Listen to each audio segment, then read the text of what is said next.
This channel does not promote any violent, harmful, or illegal activities. All content provided by this channel is meant for an educational purpose only. Top quality और consistent performance के लिए सिर्फ silver pump नाम याद रखना। বকেয়া না মেটালে আর diesel দেওয়া যাবে না। কাটোয়া মহকুমা হাসপাতাল কর্তৃপক্ষকে করা বার্তা পাম্প মালিকের। বিদ্যুৎ বিভ্রাট হলে জেনারেটরই হাসপাতালের ভরসা, কিন্তু ডিজেল যদি না পাওয়া যায় তাহলে কিভাবে পরিষেবা চলবে তা নিয়েই আশঙ্কা তৈরি হয়েছে। কৌশিক আমাদের প্রতিনিধি আমাদের সঙ্গে আছেন, আরো বিস্তারিত জানাচ্ছেন। কৌশিক, বকেয়া কেন মেটাতে পারছে না সরকারি হাসপাতাল কর্তৃপক্ষের তরফ থেকে কিছু জানানো হয়েছে? কি করবেন তারা? তোমাকে প্রথম থেকেই বলে রাখি, প্রায় দিল্লি অর্থ বছরে প্রায় 6.5 লক্ষ টাকা ডিজেল বকেয়া বিল রয়েছে কাটোয়া মহকুমা হাসপাতালে। এর ফলে কিন্তু ডিজেল সরবরাহ বন্ধ করার সতর্ক করেছে স্থানীয় পেট্রোল পাম্প কর্তৃপক্ষ। এর ফলে কিন্তু ডিজেল যদি না থাকায় তাহলে কিন্তু বিদ্যুৎ না থাকলে কাটোয়া হাসপাতালে যে জেনারেটর রয়েছে বন্ধ হয়ে যাবে। এর ফলে অ্যাম্বুলেন্স এবং যে চিকিৎসক যে কলবুক গাড়ি সহ এইচসিইউ বা মর্গ বা যে সমস্ত যন্ত্রপাতি এসিতে চালানো হয় সেগুলো কিন্তু সেই সমস্ত পরিষেবা বন্ধ হয়ে যাবার একটা সম্ভাবনা দেখা দিয়েছে। যদিও হাসপাতাল কর্তৃপক্ষ তরফ থেকে কিন্তু এই বিষয়ে বলা হয়েছে যে পুরো বিষয়টা ঊর্ধ্বতন কর্তৃপক্ষকে জানানো হয়েছে, স্বাস্থ্য দপ্তরকে জানানো হয়েছে, বিষয়টি দ্রুত মিটে যাবে এমনই জানানো হয়েছে। ধন্যবাদ। ওই 2024-25 আর 25-26 ফিনান্সিয়াল ইয়ারে প্রায় 6 লাখ টাকার মতো পেট্রোল পাম্পের একটা বিল পেন্ডিং আছে। তো সেই জন্য পেট্রোল পাম্প থেকে আমাদেরকে জানিয়েছে যে এই বিলটা পুরোটা বা অ্যাটলিস্ট কিছুটা ক্লিয়ার না হওয়া অবধি ওনারা আমাদেরকে প্রোভাইড করতে পারবেন না এই মুহূর্তে।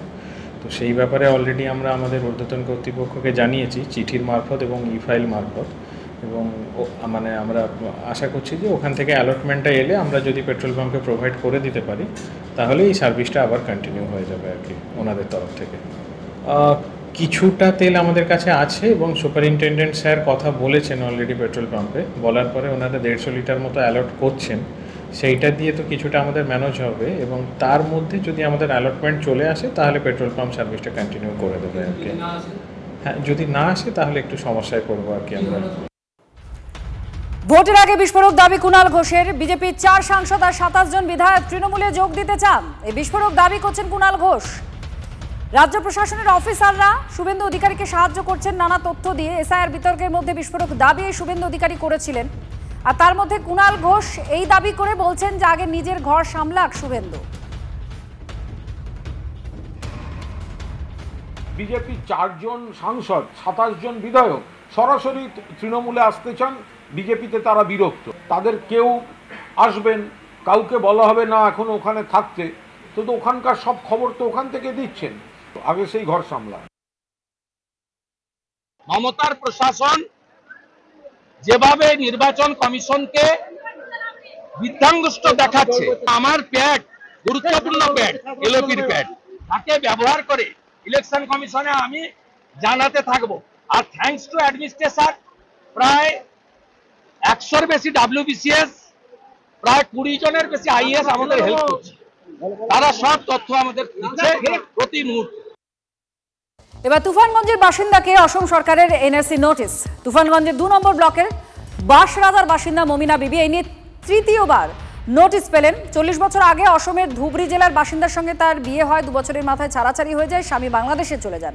মমিনা বিবির দাবি, গতকাল পুলিশ তার বাড়িতে এসে নোটিশ ধরায়, বলে এবার যদি আদালতে হাজিরা না দেয় তাহলে গ্রেফতারি পরোয়ানা জারি হবে। আর এরকম একাধিক নোটিশ এই রাজ্যের বাসিন্দারা পেয়েছেন।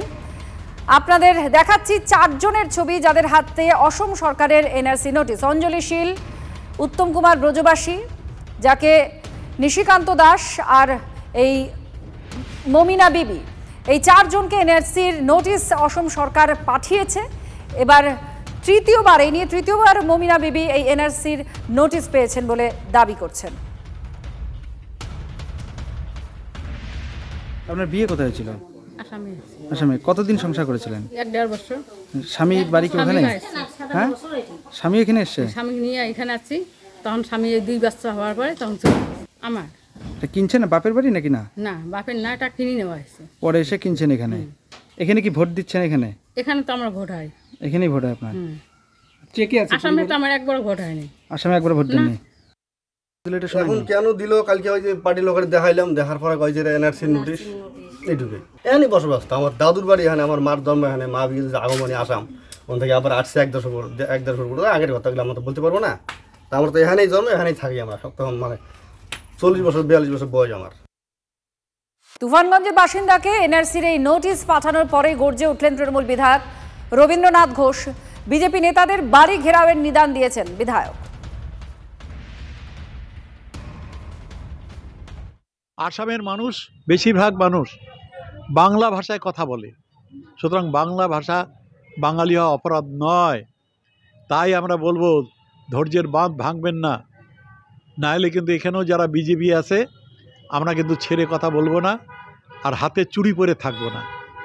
সাবধান হন। যারা বিজেপি নেতা আছে সদ্য বাংলাদেশ থেকে এসে গেরুয়া জামা পরে ওই পদ্মের ফ্ল্যাগ নিয়ে ঘুরে বেড়াচ্ছেন, তাদের বাড়ি ঘেরাও করে রাখা হবে। বাড়ি ঘেরাওয়ের নিদান দিচ্ছেন তৃণমূল বিধায়ক রবীন্দ্রনাথ ঘোষ। লকেট চট্টোপাধ্যায় তিনি কি বলেছেন এই নিয়ে শুনুন। যত বাড়ি ঘেরাও করুক, কেন্দ্রীয় বাহিনী দিয়ে এই ভোটার তালিকাকে ঠিক করা হবে। এসআইআর আর এনআরসি ওনারা একসাথে গুলিয়ে দিচ্ছেন মানুষকে। এসআইআর আর এনআরসিকে গলিয়ে দেওয়া হচ্ছে। যারা অবৈধ ভোটার আইডি কার্ড নিয়ে অবৈধ বাংলাদেশি রোহিঙ্গারা রয়েছেন তাদেরকে বের করার কথা হয়েছে, কোনো কিছু এনআরসির কথা হয়নি। এবং উনি নিজেও ভালো করে জানেন যে ভোটার যদি বেরিয়ে যায় তাহলে এই আগামী দিনের ভোটে উনি আর বিধানসভায় পৌঁছতে পারবেন না। নিজের মুখে তিনি বলেছিলেন যে তিনি বাংলাদেশের নাগরিক। কয়েক বছর আগে একটা ইন্টারভিউতে গর্বের সঙ্গে বলেছিলেন একথা শান্তা পাল। তাহলে ভারতীয় ভোটার তার কাছে কিভাবে এলো, আধার কিভাবে এলো, রেশন কার্ড কিভাবে জোগাড় করলেন তিনি? আর এই শান্তার সূত্র ধরেই তদন্ত করতে গিয়ে বেহালার সরসুনার আরও এক বাংলাদেশির খোঁজ পাওয়া গিয়েছে। তিনি দিব্যি ভারতীয় নথি বানিয়ে ফেলেছিলেন। দেখুন।